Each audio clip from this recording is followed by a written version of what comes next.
Assalamualaikum warahmatullahi wabarakatuh. Apa kabar sobat-sobat dimanapun berada? Oke, tanpa berlama-lama kita mulai saja ceritanya. Tapi seperti biasa, terlebih dahulu bantu Mimin tekan tombol like dan berkomentar juga Tuan dan Nona. Terima kasih sesudah dan sebelumnya. Assalamualaikum warahmatullahi wabarakatuh. Apa kabar sobat-sobat dimanapun berada? Mimin akan bernostalgia dengan cerita lama tapi seru untuk kita simak dan dengarkan, cerita Perintah Kaisar Naga. Oke, tanpa berlama-lama kita mulai saja ceritanya. Tapi seperti biasa, terlebih dahulu bantu Mimin tekan tombol like dan berkomentar juga Tuan dan Nona. Terima kasih sesudah dan sebelumnya. Bab 231 memberimu kesempatan. Sebelum Xiao Lei sempat menyelesaikan kata-katanya, ia langsung mendapat ide ketika mendengar Chen Ping memanggilnya. Ia harus berpura-pura malu di depan Chen Ping agar Chen Ping tidak ceroboh. Setelah ia memiliki kekuatan dan modal, ia akan membalas penghinaan itu 2 kali lipat. Setelah menanyakan alamat, Xiao Lei bergegas menuju restoran Tian Yuan. Dia akan segera datang. Geng Sanxian kembali ke tempat duduknya dan berbisik kepada Chen Ping. Chen Ping tidak berkata apa-apa. Ekspresinya acuh tak acuh. Yuan Hua menatap Chen Ping dan mengangkat sudut mulutnya. Kenapa kau berpura-pura begitu berkuasa? Saat Tuan Xiao datang, kurasa kau akan menangis. Mari kita lihat apakah kau masih bisa bersikap sombong. Aku tidak tahu apakah aku akan menangis. Tapi kamu pasti akan menangis. Chen Ping menatap Yuan Hua dan tersenyum dingin. Apa katamu? Aku akan menangis. Aku akan membuatmu menangis sekarang. Yuan Hua berkata demikian dan mengambil botol itu lagi. Yuan Hua, apa kau gila? Letakkan botolnya. Melihat hal ini, Geng Sanxian sangat ketakutan hingga dia berteriak pada Yuan Hua. Sanxian, kenapa kau takut pada orang ini? Sekalipun dia belajar beberapa jurus di penjara, kau tidak perlu takut padanya. Ini wilayah kekuasaan Raja Harimau. Dia tidak berani bergerak, kata Yuan Hua. Lalu ia mendekatkan wajahnya ke Chen Ping dan berkata dengan nada provokatif, Chen Ping, kau hebat sekali, kan? Kau bisa mematahkan kaki Fu Wei. Sekarang aku di sini. Beraninya kau menyentuhku? Bang, begitu Yuan Hua selesai berbicara, Chen Ping menamparnya. Yuan Hua tertampar dan terpental. 2 giginya tanggal, dan separuh wajahnya langsung membengkak. Aku sudah hidup begitu lama, dan ini pertama kalinya seseorang datang dan memintaku menamparnya. Apa kau menikmati tamparan ini? Mau tamparan lagi? Chen Ping menatap Yuan Hua dengan ekspresi jenaka. Yuan Hua merasakan bintang-bintang di matanya dan merasa pusing. Yuan Hua, kamu baik-baik saja? Liu Jia buru-buru mendukung Yuan Hua, tampak gugup. Kakak Chen, kok bisa kamu lakuin itu? Ini bakal gawat. Chen Erga tampak panik dan bingung. Chen Ping, apa kau gila? Bagaimana kau bisa menyerang Yuan Hua? Benar juga, kita kan teman sekelas, dan kamu malah memukulku. Dasar brengsek. Tunggu saja, kamu pasti tidak akan bisa pergi dari sini. Dan kamu akan mendapat masalah. Banyak teman sekelas yang menuduh Chen Ping, ledakan. Chen Ping membanting meja begitu kerasnya hingga sepotong permukaan meja marmer keras terjatuh. Pada saat ini, semua orang tercengang dan menutup mulut. Baru saja, Yuan Hua datang menghampiriku dan memintaku memukulnya. Apa kalian semua buta? Chen Ping melirik semua orang dan berkata, tidak seorang pun berbicara, dan ekspresi semua orang menjadi sangat aneh. Ya, Yuan Hua sendiri yang datang ke sana. Apa hakmu mengkritik Chen Ping? Geng Sanxian berdiri dan berbicara mewakili Chen Ping. Para siswa itu menatap Geng Sanxian dengan bingung. Mereka benar-benar tidak mengerti apa yang dibicarakan Geng Sanxian. Yuan Hua, yang sudah sadar kembali, sedikit mengernyit, melirik Geng Sanxian, lalu menatap Chen Ping dengan marah dan berkata, Chen Ping, beraninya kau memukulku. Aku tidak akan membiarkanmu meninggalkan ruangan ini hari ini. tunggu saja aku." Saat Yuan Hua mengatakan ini, dia hendak membanting pintu dan pergi mencari sepupunya. "Saudara Chen, tolong cepat minta maaf, atau kami bisa pergi dulu." Chen Erga menarik lengan baju Chen Ping dan berkata dengan cemas, "Erga, duduk saja, aku akan memberimu kesempatan hari ini." Chen Ping tersenyum pada Chen Erga. Tepat ketika Yuan Hua membanting pintu dan hendak pergi, pintu kotak itu tiba-tiba terbuka, dan Xiao Lei masuk sambil berkeringat deras. Ketika Yuan Hua melihat Xiao Lei, ia segera memaksakan senyum dan menyapanya, "Tuan Xiao, saya sudah menunggu Anda datang. Silakan duduk." Yuan Hua, dengan ekspresi menyanjung di wajahnya, meminta Xiao Lei untuk duduk, dan siswa lainnya juga berdiri dan menyambutnya dengan senyuman. Namun, Xiao Lei mengabaikan mereka dan bahkan tidak melihat ke arah geng Sanshan. Ia hanya melirik sekeliling, dan ketika melihat Chen Ping, tubuhnya sedikit gemetar dan ia segera berjalan cepat. Bab 232 memberi Anda 2 perusahaan. "Tuan Chen, saya dengar Anda mencari saya, jadi saya segera datang." Xiao Lei berjalan mendekati Chen Ping dan berkata dengan hormat. Ledakan, pada saat ini, semua orang yang hadir kecuali geng Sanshan terkejut. Mulut mereka terbuka lebar dan mata mereka hampir keluar. Tuan muda keluarga Xiao benar-benar berbicara kepada Chen Ping dengan begitu hormat. Apa yang terjadi? Bukankah mereka seharusnya menjadi rival dalam cinta? Sambil melirik ke arah kerumunan yang terkejut, Chen Ping mencibir dan berkata kepada Xiao Lei, "Ku dengar keluarga Xiaomu punya urusan bisnis dengannya." Chen Ping menunjuk Yuan Hua. Xiao Lei melirik Yuan Hua, lalu dengan hati-hati memeriksa separuh wajahnya yang bengkak. Ia menebak sesuatu dan berkata, "Tuan Chen, kami memang punya 2 proyek real estate, dan sebagian proyek telah dikontrakkan kepada orang ini.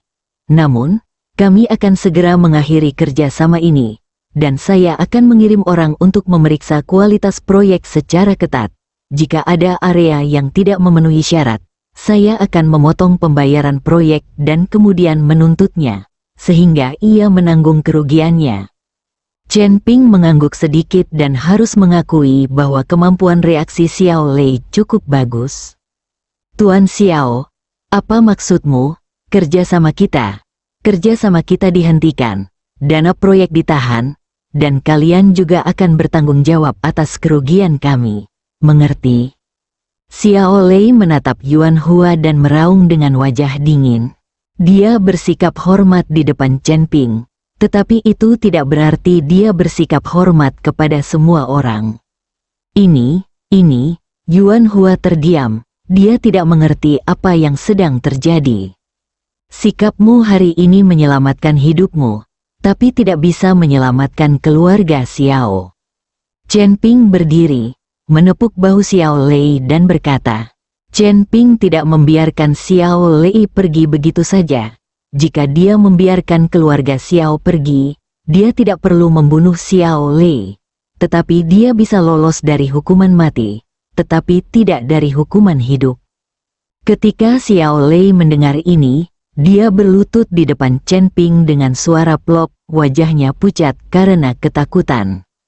"Tuan Chen, selama Anda bisa memberi keluarga Xiao saya kesempatan untuk bertahan hidup, keluarga Xiao saya bersedia bekerja keras untuk membalas budi Tuan Chen. Selain itu, kami memiliki 2 perusahaan real estate, yang semuanya akan disumbangkan atas nama Tuan Chen." Saat Xiao Lei berbicara, dia benar-benar mengambil 2 kontrak. Sepertinya Xiao Lei sudah mempersiapkan diri dengan baik sebelum datang, membuktikan bahwa orang ini bukan sekadar playboy. Dia ingin memberi Chen Ping hadiah agar Chen Ping salah mengira bahwa dia sudah menyerah dan bukan lagi ancaman. Namun, belum pernah ada kesempatan untuk memberikan hadiah kepada Chen Ping, dan tidak ada yang mau mengurus masalah ini. Lagi pula, Chen Ping memiliki 2 bos besar, Gu Wentian dan Lin Tianhu, di belakangnya. Hari ini adalah kesempatan sekali seumur hidup, dan Xiao Lei tentu saja akan memanfaatkannya. Melihat dua kontrak yang diambil Xiao Lei, Chen Ping sedikit terkejut. Keluarga Xiao awalnya bergerak di bidang properti, dan sekarang setelah kedua perusahaan properti tersebut diberikan kepada Chen Ping, ia khawatir status keluarga Xiao di Hongcheng akan merosot. Namun, unta yang kurus lebih besar daripada kuda. Sekalipun mereka telah jatuh, mereka tetap tak sebanding dengan orang biasa. Kini Xiao Yan dan putranya tak lagi peduli dengan uang. Mereka hanya berharap bisa menyelamatkan nyawa mereka untuk sementara, menyelamatkan keluarga Xiao, dan memulihkan diri. Chen Ping menerima kontrak itu. Xiao Lei sangat gembira ketika melihat Chen Ping menerima kontrak itu. Selama Chen Ping bisa mengambil alih kedua perusahaan ini, keluarga Xiao akan terselamatkan. Karena keluarga Xiaomu begitu tulus, aku akan membiarkanmu pergi. Chen Ping mengambil kontrak dan menandatanganinya langsung. Alasan Chen Ping menginginkan kedua perusahaan keluarga Xiao adalah karena ia sangat membutuhkan uang. 2 kantong bahan obat yang dikirim Su Yuki harganya beberapa juta.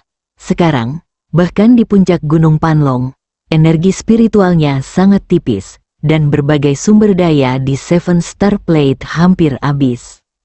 Jika Chen Ping ingin berlatih, hanya ada satu cara, yaitu membeli bahan obat berharga dan kemudian menyempurnakan pil pengumpul roh untuk membantunya berlatih. Ia harus mencapai tahap pembentukan fondasi sebelum tanggal 15 Juli. Baru setelah mencapai tahap pembentukan fondasi, ia dapat pergi ke pulau tanpa nama. Jika Anda hanya mengandalkan energi spiritual tipis ini untuk berlatih, Anda tidak akan pernah mencapai tahap membangun fondasi. Bab 233. Pamerkan kekuatanmu. Terima kasih, Tuan Chen, karena tidak membunuhku. Terima kasih, Tuan Chen, karena tidak membunuhku. Xiao Lei berulang kali bersujud karena kegirangan untuk mengungkapkan rasa terima kasihnya. Kamu bisa pergi sekarang. Chen Ping melambaikan tangannya dengan acuh tak acuh.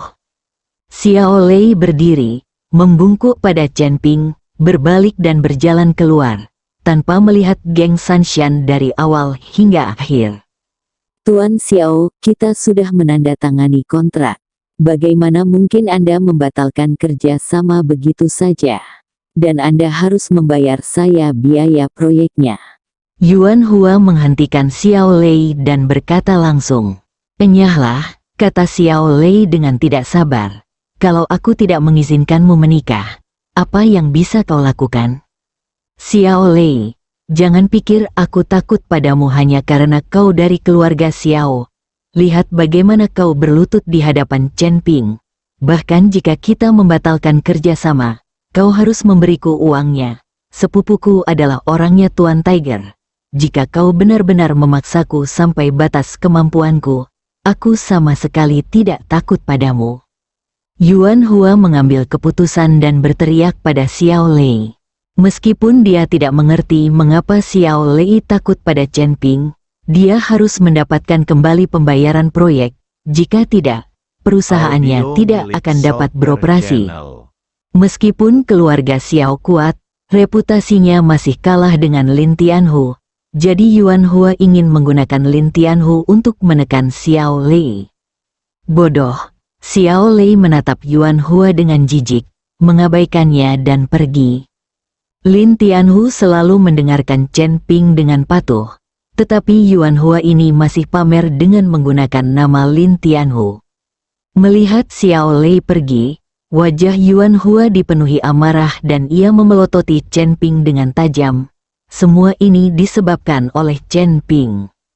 Chen Ping, meskipun aku tidak tahu bagaimana kau membuat si pengecut Xiao Lei takut padamu, aku tidak takut padamu. Hari ini aku akan membunuhmu.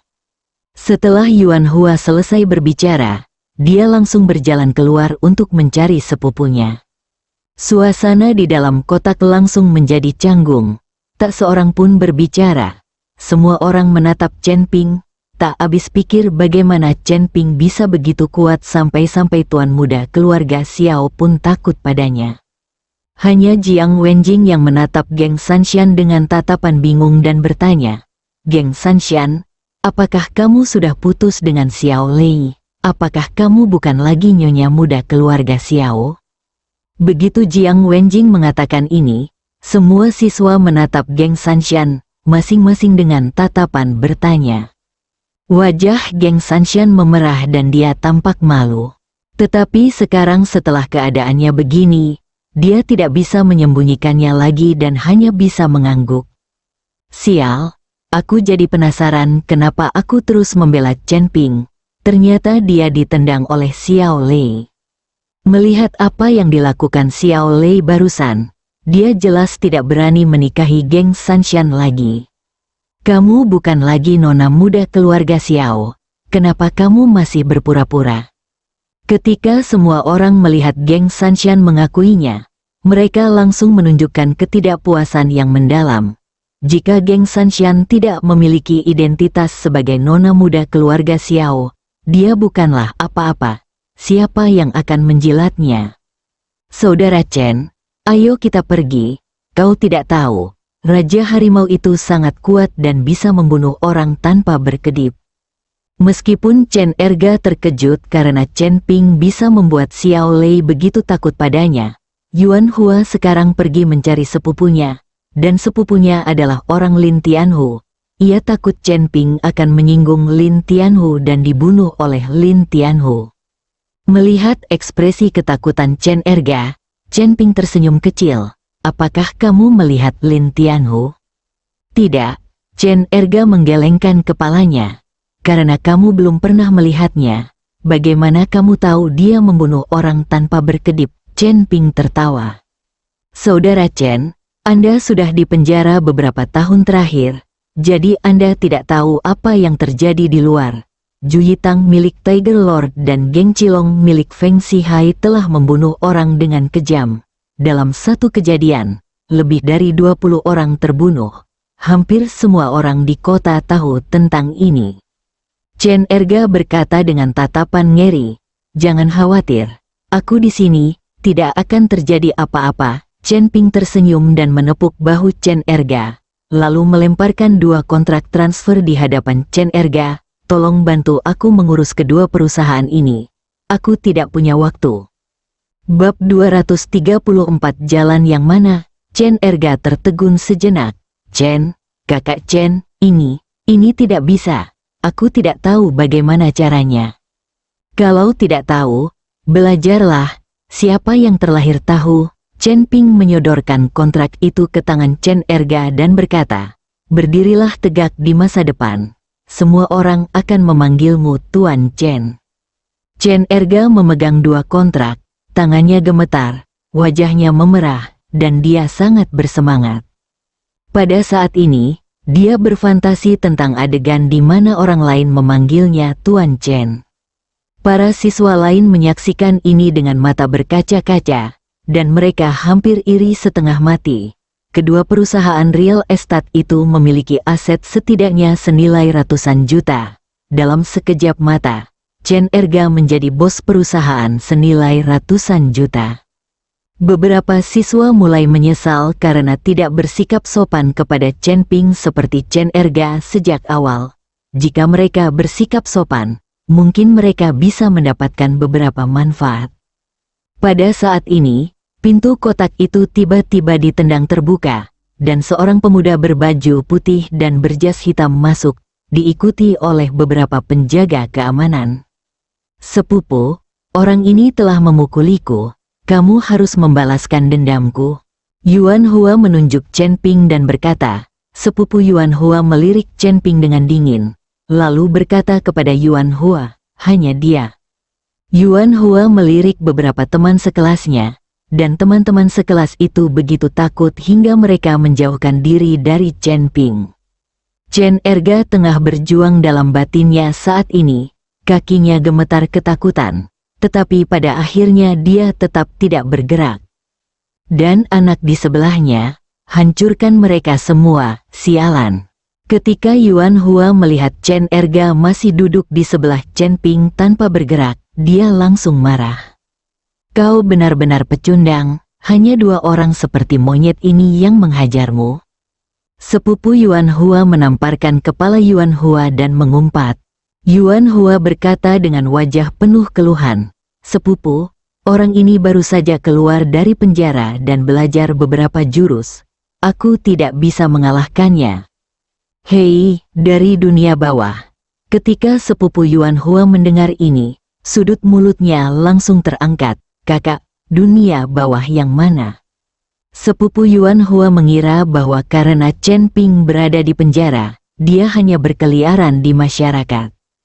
"Sepupu, apa itu? Dia orang yang suka omong kosong. Pacarnya dipermainkan oleh Xiao Lei itu, jadi dia marah dan memukul Xiao Lei dengan batu bata. Dia dipenjara 3 tahun." Yuan Hua buru-buru menjelaskan kepada sepupunya. "Astaga, apa ada yang seperti itu?" Sepupu Yuan Hua tertegun sejenak, lalu tertawa terbahak-bahak. "Anak ini memang kelihatan sial. Tapi kalau berani pukul sepupuku, kau tidak akan dipenjara 3 tahun.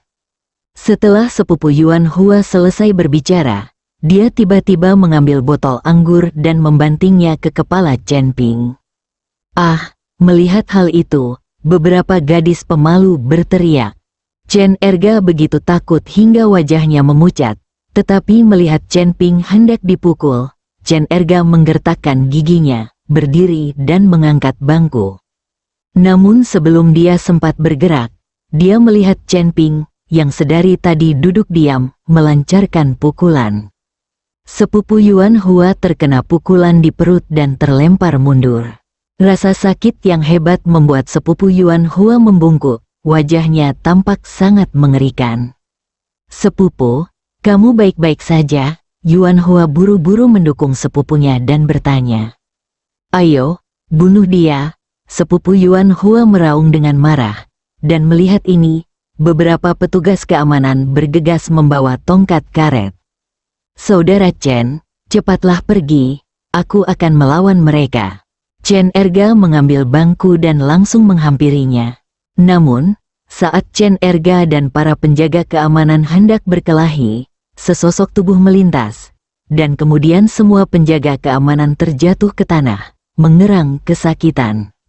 Orang-orang ini semua adalah bawahan Lin Tianhu, dan dalam arti tertentu, mereka juga adalah bawahannya sendiri. Jadi Chen Ping tidak membunuh mereka. Jika tidak, orang-orang ini tidak akan hidup.